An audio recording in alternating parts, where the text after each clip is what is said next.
Brian Geltzeiler, XM Sirius Radio, NBA expert, and now friend of the program. What's going on, man? Yeah, I have to. I'm always flattered when I come on with you guys. I never get described anywhere I go in my life as quiet. To be able to say that I did anything quietly for me means that progress and years of therapy are finally getting something done. Well, I can tell the East Coast accent. I'm from Pennsylvania, so you always get it. You always get the benefit of the doubt with a guy like me. So let me here. Thank you, Matt. Yes, I'm just going to throw this at you. You like Draymond Green? It's so interesting because Ryan Russillo was talking about this on his Ringer podcast yesterday, and I feel the same way he does. Yes and no. Like, there's things I love about Draymond Green. The guy, as a basketball player, is the height of unselfishness.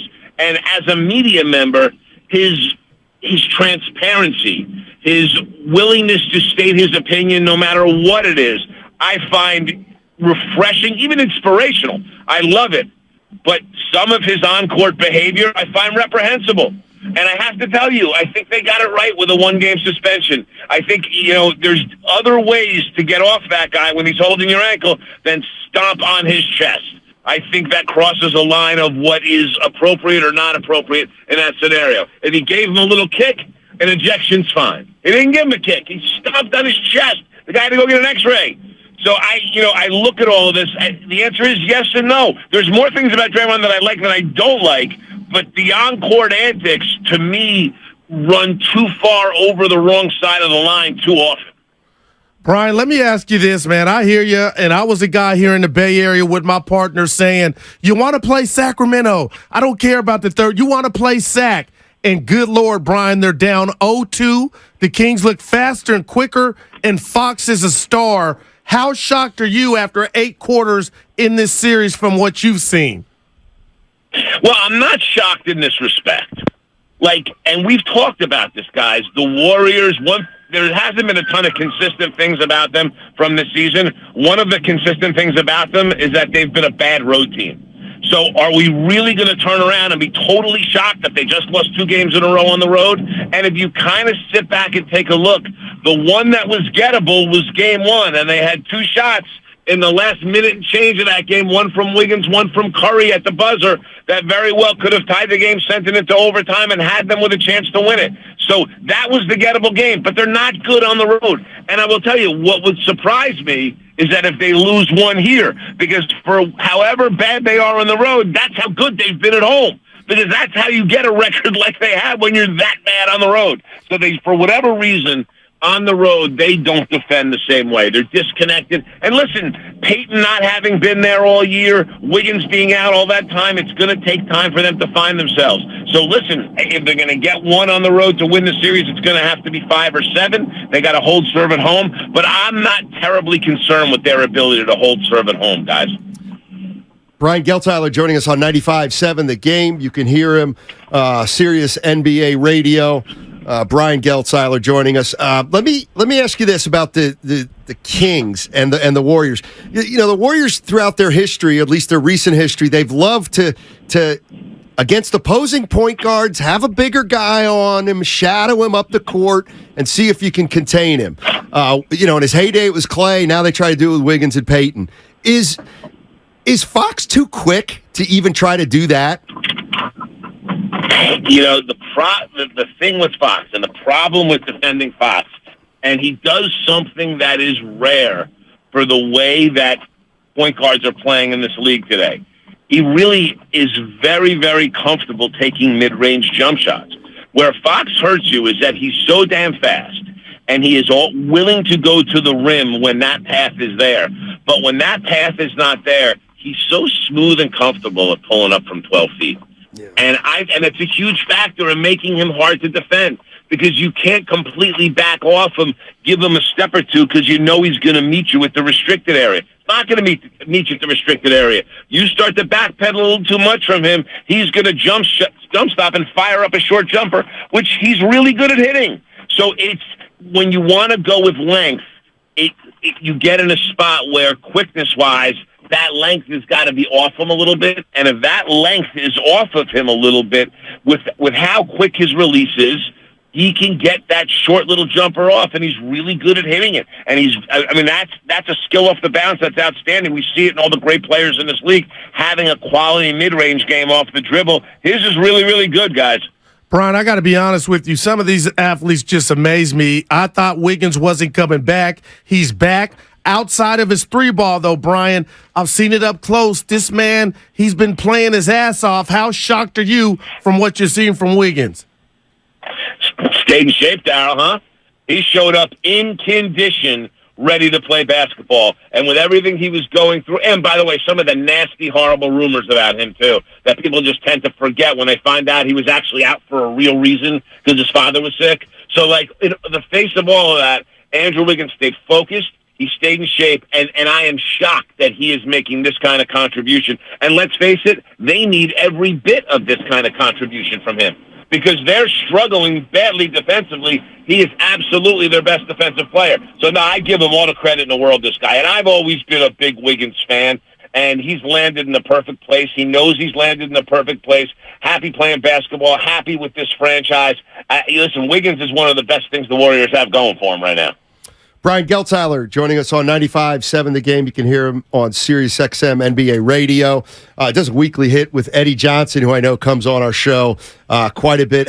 Real quick, how's Eddie feeling about his Suns right now? Eddie will never, ever let you see him sweat when it comes to the Suns. He is imminently confident in this group. And I really do understand why. And you saw it last night in the second half of that game, why you're imminently confident in this group.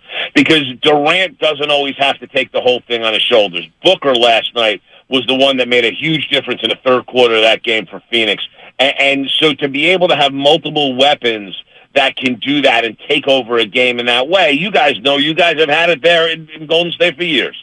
And it's something that can really carry you and lift you in tough playoff spots. But you do have to look at what the Clippers were able to do in Phoenix and worry a little bit if you're the Suns. And Eddie will never tell you he's worrying, but you got to worry a little bit if you're the Suns. First of all, Leonard proved himself in Game 1 unguardable. They had no one that could take care of him. And listen, Torrey Craig has had 2 really good games at home. The old Hubie Brown role player theory. He's not likely to do that on the road. And these were contributions that for Phoenix to come out of this 1-1, that was vital that Craig played as well as he played and shot as well as he shot. So, again, with all that said, I'll never worry about this Phoenix group offensively. If they can guard well enough is my big worry. And I think one of the things that would scare me for Phoenix, not only what Kawhi did, Eric Gordon looks pretty good right now. And between Westbrook and Gordon and Kawhi and the way this group guards, Phoenix is going to have its hands full. This is going to be a long series, guys. Yeah, Brian, I agree with you. I got to ask you about what's going on with Milwaukee. I saw Giannis fall. It sounded ugly, and now he missed a game. They're down 0-1. He may be out tonight. How concerned are you about Giannis? Well, all right, so I think that in the long run, I'm not concerned about Giannis, and I will tell you I'm not concerned about the Bucks in this series either. The Heat's offensive performance in Game 1 was such an outlier on everything they've done this season.